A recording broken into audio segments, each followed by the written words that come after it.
It's Friday. Hello, everyone. Welcome to Girl Scouts Carolina's Peaks of Piedmont virtual Girl Scout session. Welcome back to us. I hope you guys have enjoyed this day so far. It's a beautiful day in North Carolina. So those of you who are tuning in for the first time, Girl Scouts Carolina's Peaks of Piedmont Council is located in the western part of North Carolina. We got 40 counties that we serve, and we are committed to bringing you virtual Girl Scout opportunities throughout the week. So if you're new again, we are with you Monday, Tuesday, Wednesday, Thursday, Friday, 11 a.m., 3 p.m., and 7 p.m. with a special segment on Saturday at 11 a.m. And we are committed to 4 p.m. on Fridays being with our community partners. So today, we'll be working with our guest, Melissa Kennedy from the North Carolina Air Awareness. She's getting set up, so I'm going to give her a moment to finish setting up. I didn't introduce myself, though. My name is Crystal Taylor. I'm a Troop Experience Manager with Girl Scouts Carolina's Peaks of Piedmont Council, and this is a great opportunity for you to tune in with your troop members because there is an opportunity to earn a badge. I'm not going to steal Melissa's thunder, though, so I'm going to go ahead and tag her in so she can introduce herself, her program, and what they have to offer. Melissa? All right. Hey, guys.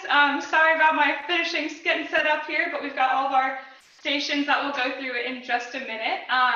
But yes, so like Crystal said, I am Melissa. I work with the North Carolina Division of Air Quality, which is one division within the Department of Environmental Quality.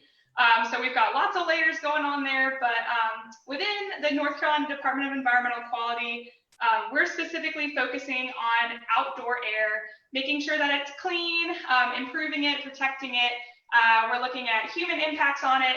And so one of the ways that we are able to protect the air outside that we all breathe, we have to understand what air is and the different properties of air. And so some of you guys might be learning about this in school, learning about some weather systems and how properties of air impact that. So you guys might be familiar with this, or it might be brand new. And I know that you guys can post comments and questions, and Crystal can send them my way, so I'll be able to answer any of those. But yeah, so we also have a patch program, which I can talk about at the end here in just a minute. All right, so should I just go ahead and get started? Yeah, go for it. We're all excited for your experience today. All right, so if you guys are doing any of these at home, most of them can be done with some stuff that you would find in your kitchen. So feel free to grab some of the items that are around, a glass jar, a bottle, some cold water, some hot water. Those are just a few things that you might need. So if you're following along, feel free to shoot any questions my way. Otherwise, then we'll just get started. So for our first station, so when we're thinking about air, it's kind of something that can be hard to grasp, right? So we can't see it, we can't really feel it, right? Unless it's a really, really windy day or something like that. Hopefully we can't smell it. So it's kind of hard to understand what's going on in the air sometimes. So this is an experiment that will be able to show us that air is taking up space. So I want you guys, I don't know if you can see here. Can you see that, Crystal? All right, great. So we've got a jar, and it's got a balloon in here. And so in this jar, I have two straws. And so probably most of us have blown up a balloon before, seen a balloon get blown up before, right? So if I blow into this straw, our balloon it should inflate. So let's see. Make sure you can see it. We've got some glare. There we go. Yes, I can see it blowing up. So our balloon, it inflates, right? So if I take air out, it's going to deflate. All right, so we know my straw is working, right? So then I'm going to put this little straw onto our other one in the jar, and I'm going to blow air in, and we're going to see what happens to our balloon. So I'm blowing air into our jar here, and our balloon's getting smaller. So now I'm going to suck air out. And so by taking air out of this straw, I've inflated the balloon. And so hopefully you guys can see that, but what this is showing us is that air is taking up space, right? So this second straw that I was blowing in and out of is actually just going into the jar. And so when I blow air into this straw, it's making our balloon deflate, right? Because essentially that air is filling up the jar and the balloon has less space. And so when I take air out of the jar, the balloon has a lot more space, so it can expand, right? If you think about if you were in the middle of your kitchen and all of your parents and your siblings started getting really close to you, you'd probably try to make yourself as small as possible. And then if they moved away, you'd be like, oh, okay, I have room to kind of spread out now, right? So it's the same way with our balloon and our air. When we're blowing into the jar, our balloon has to get smaller and scrunch up, and then when we take air out, it can expand. So that's showing us that air is taking up space. So even when you're standing in your room right now, you're sitting in your kitchen, there's air all around you, right? So there's air around us all the time, and it's taking up space, and it fills the space that it's in. So that's one of the properties of air. All right, so our next one that we're gonna look at, and you guys might be able to do this one at home. So we have just a glass jar. You can use like a pickle jar or an old like spaghetti sauce jar. And then I have a glove on the top of mine. These are in short supply right now. So you can use anything like a sandwich bag and just tape it over the top, anything that you can make a seal over the top of your jar. So you have this jar, right? And our jar is empty. Is it empty? What's our jar full of? Air. Air, right? So we've got air in our jar. So we can't see it, right? But we know it's there. And now we know our air is taking up space. But air is taking up space all the time. And I can still kind of move my arms around, right? We can run around in it. It doesn't stop us. So I should theoretically be able to push my glove pretty easily into the jar. So you guys can try this. Push your glove, keeping the seal tight. It's really, really difficult, right? It's really hard to get your hand in there. It's like pushing back against me. And so when I'm pushing my glove into the jar, the air is pushing back against my hand. And so the air has a lot of pressure in this jar. So air has pressure, right? So we're gonna flip it around and see what happens when it's the opposite way. So you can take your glove or your sandwich bag off of your jar, right? Kind of flip it inside out. And then you're gonna put it inside your jar and seal it back over the top. So it should look like this. And so now that I've put my glove into my jar, my glove is taking up space, so there's less air inside here. And remember, there's still air out in the room, right? And so I'm gonna try and pull the glove out. And again, it's really, really challenging, right? So you guys can see it kind of makes like a suction cup. If you're trying this at home, it kind of makes like a vacuum seal in there. And so right now what we've done is we've reversed the pressure. And so the pressure inside of our jar is lower than the pressure in the room. And so it feels like there's a hand, right? There's like something stopping my glove from being able to come out of my jar. And so that's all of the air pressure in the room. And so we are normally, we're in our atmosphere and we're adjusted to the air pressure. And so we can't feel it, but we've got air pressure pushing down on us all the time. If you've ever like driven up a mountain or been in an airplane, you might have felt that pressure change, makes your ears pop. So that's what we're talking about when we're looking at our jar. And our air pressure, for those of you who are learning about weather systems, that has a big effect on our weather. And so for us, where I work at the Division of Air Quality, we have meteorologists, right, weather people, who look at our weather and the air pressure and the changes in that, and they actually use that to predict how pollution is going to move around. And so they can predict what the pollution is going to be, just like they can predict the weather. So it's pretty interesting. We have to have a really good understanding of how air is working. Okay, my last one is my favorite one. So if you guys are doing this at home, you have your tall glass here with a thin neck bottle, right? And you can put a balloon over it. And so this bottle has been sitting, first of all, anything in this bottle, it's empty, right? So we have air in here. And I've been sitting our bottle in this bucket of cold water. And so the air in my bottle is really, really cold. All right, so air in the bottle is cold, my balloon is empty, right? I'm gonna place my bottle into another container. I have a beaker. And I'm gonna take this hot water, which is now very hot. You wanna be careful if you're doing this, but you can pour hot water around your glass bottle. And we're gonna see what happens to our balloon. This works, hopefully. So keep an eye on our balloon here. So I've slowly warmed up the air inside our bottle, right? So it was really, really cold, and I suddenly poured that hot water on there. And so I don't know if you guys can see this. Move a little closer. But my balloon has started to fill up. And it's not going all the way, but the air inside our bottle has started to fill up this balloon. And that's because when air is cold, we're going to give it another minute, see if it goes the rest of the way. When air is cold, the molecules, they don't really move around very much. They stay really close together.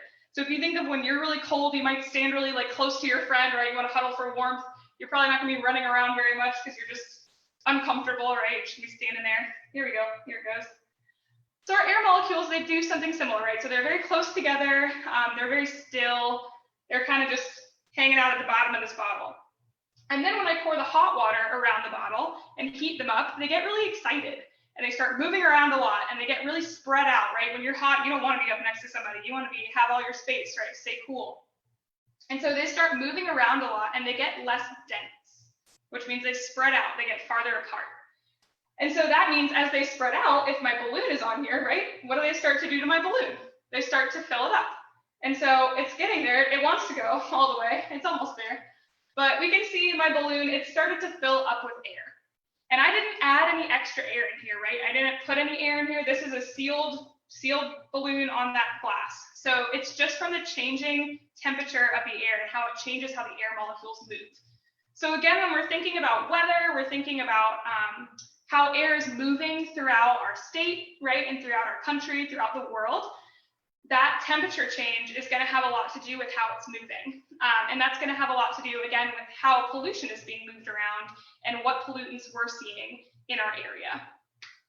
So those are just a few properties of air, right? Takes up space, has pressure, has density that changes according to temperature.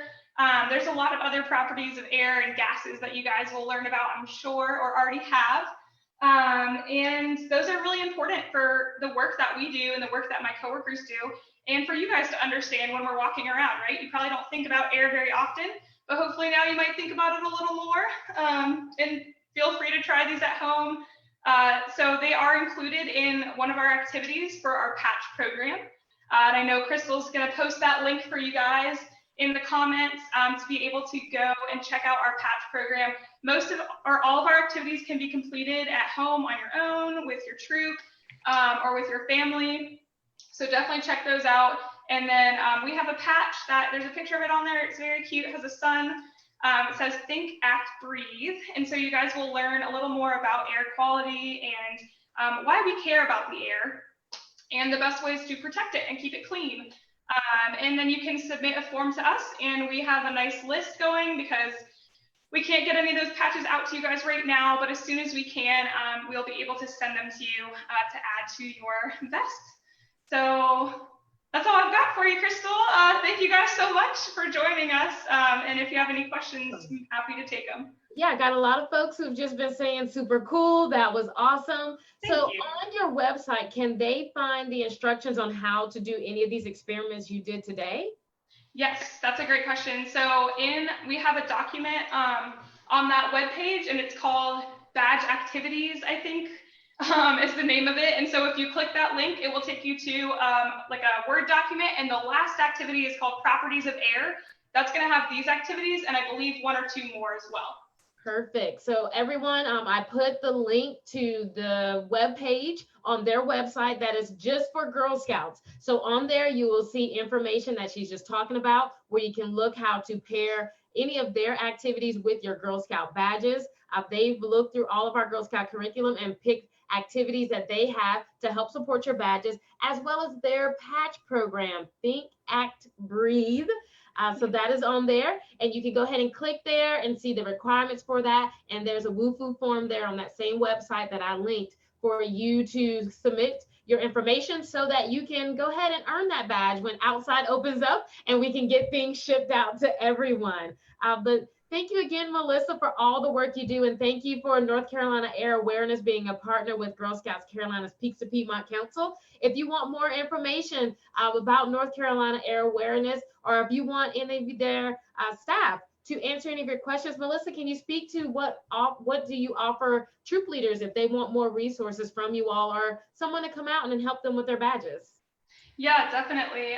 So we do have lots of resources on that page that Crystal linked. We have That document has all the activities, like she said, aligned with your journeys and different Girl Scout curriculum.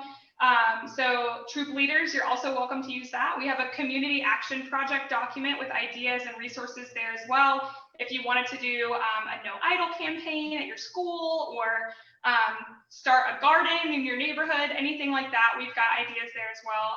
And then troop leaders, you're welcome to reach out to me or our other contacts that are on that page as well with any questions, or if you want us to do a sort of virtual lesson for your troop specifically, we're happy to do that. We are exploring all of those options now. This is actually a first for me, so thanks for bearing with me, guys. But we are definitely happy to, if you're local to our area, so we are in the Triangle, we're in Raleigh.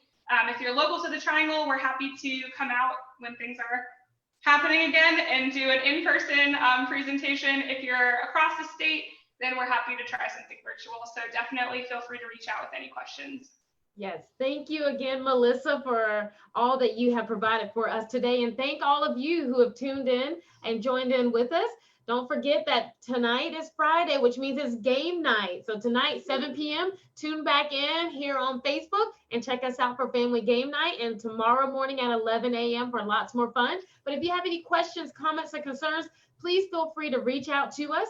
You can find more information on our website about all of our virtual Girl Scout programs that Emily Deal has already linked below. But if you're not a Girl Scout and you want to join in on all of this fun that we're still having, feel free to visit us at www.beagirlscout.org.